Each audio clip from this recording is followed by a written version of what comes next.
স্বাগতম স্বপ্নপূরণ একাডেমিতে। আশা করি তোমরা সবাই ভালো আছো। আজকের যে ক্লাসটা নিয়ে এসেছি সেটা খুবই ইম্পর্টেন্ট যে কোনো এক্সামের জন্য। এসো ক্লাসটা দেখি। প্রশ্নেতে ক্লাসের হেডিং হচ্ছে satisfying versus satisfactory versus satisfied. এই তিনজনার ব্যবহার কোথায় করবে ভালো করবো, যে একটা ইরর কারেকশনের মাধ্যমে তোমাদের শেখাবো। হিজ পার্ট টাইম জব, তার যে পার্ট টাইম জবটা গিভস হিম, তাকে দিয়েছিল এ স্যাটিসফাইং মুড, তাকে স্যাটিসফাইড করেছিল। তাহলে প্রশ্নতে ভালো করে বুঝছো যে কোন জায়গাতে ভুল আছে। এই স্যাটিসফাইং আর স্যাটিসফ্যাক্টরি আর স্যাটিসফাইডের মধ্যে ডিফারেন্স কোন জায়গায় ভালো করে বুঝো। স্যাটিসফাইং মানে যে কাজ সারা জীবনের জন্য তোমাকে আনন্দ দেয়। স্যাটিসফাইড মানে আনন্দ দেওয়া বা সন্তুষ্ট করা। যে কাজ সারা জীবনের জন্য তোমাকে আনন্দ ও তৃপ্তি দেয়, যে কাজ সারা জীবনের জন্য আনন্দ দেয়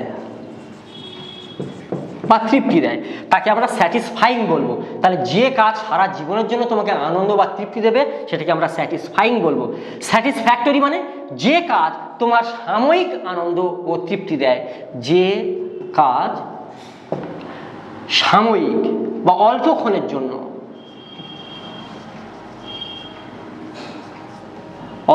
জন্য আনন্দ দেয়। তাহলে যে কাজ অল্পক্ষণের জন্য তোমাকে আনন্দ দেবে তাকে আমরা স্যাটিসফ্যাক্টরি বলবো। আর স্যাটিসফাইড মানে যে কাজ একটা মানে পার্সোনাল ব্যক্তি অর্থাৎ নির্দিষ্ট ব্যক্তির আনন্দ বোঝাবে। স্যাটিসফাইড মানে নির্দিষ্ট ব্যক্তির, কেবল সেই ব্যক্তির, নির্দিষ্ট ব্যক্তির আনন্দ বোঝায়। সরি। তাহলে এখানে যে স্যাটিসফাইং, এটা তো পার্ট টাইম জব, সারাক্ষণ তো তোমাকে আনন্দ দেবে না। তাহলে এখানে সারা জীবনের জন্য তো আনন্দ দেওয়ার কথা আসছে না, তাহলে স্যাটিসফাইং এর জায়গায় স্যাটিসফ্যাক্টরি বসানো উচিত। তাহলে এখানটা কি হবে?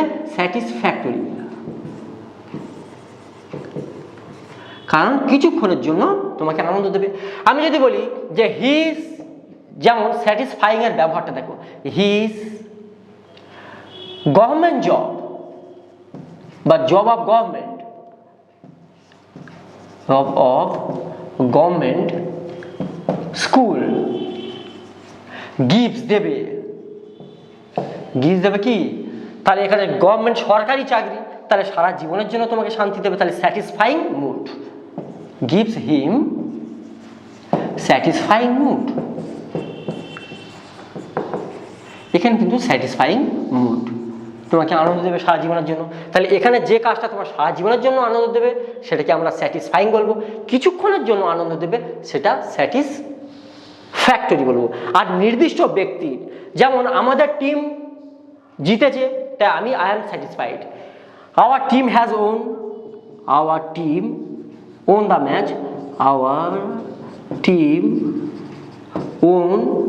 দ্য ম্যাচ, আমাদের টিমটা জিতেছে, আই ওয়াজ স্যাটিসফাইড, আমি সন্তুষ্ট।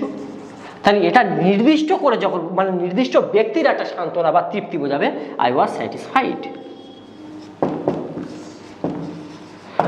আশা করি তিনজনের ডিফারেন্স বোঝা গেছে। স্যাটিসফাইং মানে যে কাজ সারা জীবনের জন্য আনন্দ দেবে, স্যাটিসফ্যাক্টরি মানে যে কাজ অল্পক্ষণের জন্য আনন্দ দেবে, আর স্যাটিসফাইড মানে নির্দিষ্ট ব্যক্তির পার্সোনাল আনন্দকে বোঝাবে আমরা স্যাটিসফাইড। চলো নেক্সট, ফ্রেন্ডস ভার্সেস ফেলো। হ্যাঁ, কোথায় ব্যবহার? ফ্রেন্ডস মানে বন্ধু, ফেলো মানেও বন্ধু। তাহলে কোন জায়গাতে ব্যবহার হবে সেটা দেখানো হবে। I like all my friends in my class. ভালো করে বোঝো, ফ্রেন্ডস মানে খুব কাছের হয়, খুব কাছের, অর্থাৎ যাকে তুমি খুব পছন্দ করো,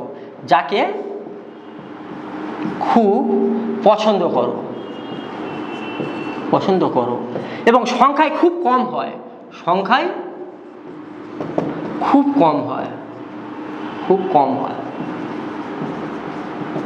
আর ফেলো মানে কি?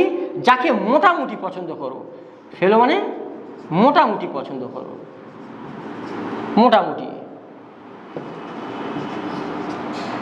করো, এবং সংখ্যায় একটু বেশি হয়, একটু বেশি। একটু বেশি হয়। তাহলে ফ্রেন্ডস মানে খুব কাছাকাছি এবং যাকে খুবই পছন্দ করো, যাদেরকে কি খুবই পছন্দ করো এবং সংখ্যায় একটু কমই হবে, দুজন একজন এরকম হয়ে থাকে। আর ফেলো মানে কি সংখ্যার পরিমাণটা একটু বেশি এবং মোটামুটি যাকে পছন্দ করো, যার সাথে তোমার কোনো রাগারাগি নেই, যার উপর তোমার কোনো শত্রু নেই, তারা তোমার প্রত্যেকে ফেলো হতে পারে। তাহলে I like all my friends, আমি আমার প্রত্যেক বন্ধুদেরকে পছন্দ করি ইন মাই ক্লাস। তা ক্লাসে সকলেই কি তোমার ফ্রেন্ডস হয়? ফেলো হতে পারে, মোটামুটি পছন্দ এবং সংখ্যায় অনেক। তাহলে এই ফ্রেন্ডসের জায়গায় কি বসবে? ফেলো বসবে। Next rule, sin versus crime versus vice, এদের মধ্যে ডিফারেন্স কোথায়? সিন মানে পাপ করা, ক্রাইম মানে পাপ করা, ভাইস মানে পাপ করা, সবই অর্থ কি? পাপ করা। তাহলে ইট ইজ হি সিন, এটা তার পাপ, that he murder his friend, সে তার বন্ধুকে মার্ডার করেছে। দেখো সিন মানে পাপ করা, ক্রাইম মানে পাপ করা, ভাইস মানে পাপ করা, কিন্তু তিনজনের পাপের ডিফারেন্স। সিন মানে ধর্মীয় পাপ, ধর্মীয় পাপ সরি। যেমন সেদিনকে ইউটিউবে দেখছিলাম একটা পুরোহিত, সে মানে একটা হোটেলে বা রেস্তোরাঁয় গিয়ে মাংস মাছ এসব খাচ্ছে, পাবলিকরা তাকে ধরে গণধোলাই দিয়েছে। তার যে পাপটা হয়েছে সেটাকে আমরা কি বলবো? ধর্মীয় পাপ। সে পুরোহিত হয়ে এটা খেয়েছে, তাহলে এটাকে আমরা কি বলবো? ধর্মীয় পাপ। বা তুমি ঈশ্বরকে অবমাননা করছো বা তাহলে আমরা কি করবো? সেটাকে বলা হয় ধর্মীয়। তখন আমাদের কি হয়ে যায়? সিন। ক্রাইম মানে কি? সামাজিক পাপ। ক্রাইম মানে সামাজিক পাপ। যেমন তুমি ট্রাফিক আইন ভঙ্গ করো, এটা একটা ক্রাইম। কাউকে মার্ডার করা, এটা ক্রাইম। ছিনতাই করা, চুরি করা, ডাকাতি করা, এগুলো সবই সামাজিক পাপ, তখন আমরা ক্রাইম ব্যবহার করি। আর ভাইস মানে কি? নৈতিক পাপ। নৈতিক পাপ। নৈতিক পাপ মানে কেমন? তুমি বড়দেরকে অসম্মান করো, বাবা মার কথা শোনো না, তারা যা বলে তাকে অন্য কথা বলো, তাদেরকে খারাপ কথা বলো, এই যে কথাবার্তাগুলোকে আমরা তোমরা যে বলি, বড়দেরকে অসম্মান করাকে ভাইস মানে নৈতিক পাপ বলা হয়। তাহলে ইট ইজ হিজ, প্রশ্নতে এসো, it is his scene that he murder, তাহলে মার্ডার করাটাকে আমরা কি বলবো? এটা একটা সামাজিক পাপ। তাই এখানে এই সিনের জায়গায় আমাদের ক্রাইম বসানো উচিত, সিনের জায়গায় ক্রাইম। তাহলে অ্যান্সার ইয়ে ফার্স্ট হবে। নেক্সট রুলসে এসো, in the evening versus by the evening, দুজনের মধ্যে ডিফারেন্সটা কোনটায়? দেখো ইন দ্য ইভিনিং মানে সন্ধ্যার পূর্বে, মানে সন্ধ্যার আগে, সন্ধ্যার আগে বোঝায়। আর বাই দ্য ইভিনিং মানে ঠিক সন্ধ্যায় বোঝায়।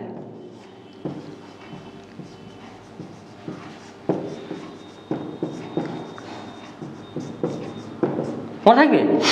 তাহলে Swaraj work so slowly, Swaraj খুবই স্লোতে কাজ করছে, that he can not finish, সে তা মানে কাজ করতে পারবে না, দ্য ওয়ার্ক কাজটা ইন দ্য ইভিনিং মানে সন্ধ্যার আগে কাজটা কমপ্লিট করতে পারবে না। ভালো করে বুঝো, স্বরাজ একে স্লো, তা সে সন্ধ্যার আগে করবে কেন? ঠিক সন্ধ্যায় করতে পারবে না, মানে ঠিক যে সন্ধ্যায় কাজটা সে শেষ করবে বলে ঠিক করছিল সেটাই করতে পারবে না। তার মানে এই ইন দ্য ইভিনিংয়ের জায়গায় বাই দ্য ইভিনিং বসবে। এখানে কি বসবে?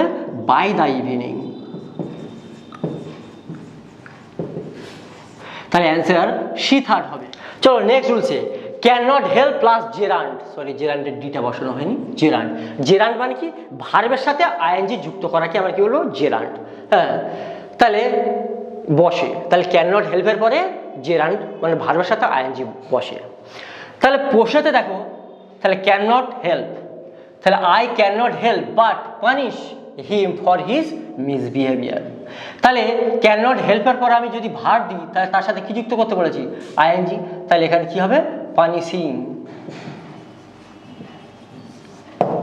তাহলে ক্যান নট বাট পানিশিং, তাহলে এখানে can not help, sorry can not help plus কি হবে? ভার্বের সাথে আইএনজি, তাহলে পানিশিং হবে। তাহলে এখানে ক্যান নট হেল্প, তাহলে কি? পানিশিং করতে পারো। অর্থাৎ যে ভার্বটা বসাবো ক্যান নট হেল্পের পর, তার সাথে আইএনজি অবশ্যই যুক্ত করতে পারে। ক্যান নট হেল্প ডুইং, মানে যে ভার্বটা দেবো তার সাথে আইএনজি যুক্ত করতেই হবে। আরও ক্যান নট হেল্প ওয়ার্কিং, কিন্তু ওয়ার্ক কথাটা ব্যবহার করা যাবে না। তাহলে এখানে ক্যান নট হেল্প আছে, তাহলে পানিশের জায়গায় পানিশিং ব্যবহার করতে হবে। তাহলে ক্যান নট হেল্পের পরে যদি ভার বসাও তাহলে ভার্বের সাথে আইএনজি যুক্ত করে বসাতে হবে। ধন্যবাদ ক্লাসটি মনোযোগ দিয়ে দেখার জন্য। ক্লাসটি যদি তোমাদের শেখার যাত্রায় অনুকূল হয়ে থাকে তাহলে স্বপ্নপূরণ একাডেমিকে একটা সাবস্ক্রাইব এবং বন্ধুদের মধ্যে ছড়িয়ে দেবে। স্বপ্ন হোক পূরণ, স্বপ্নপূরণ একাডেমি।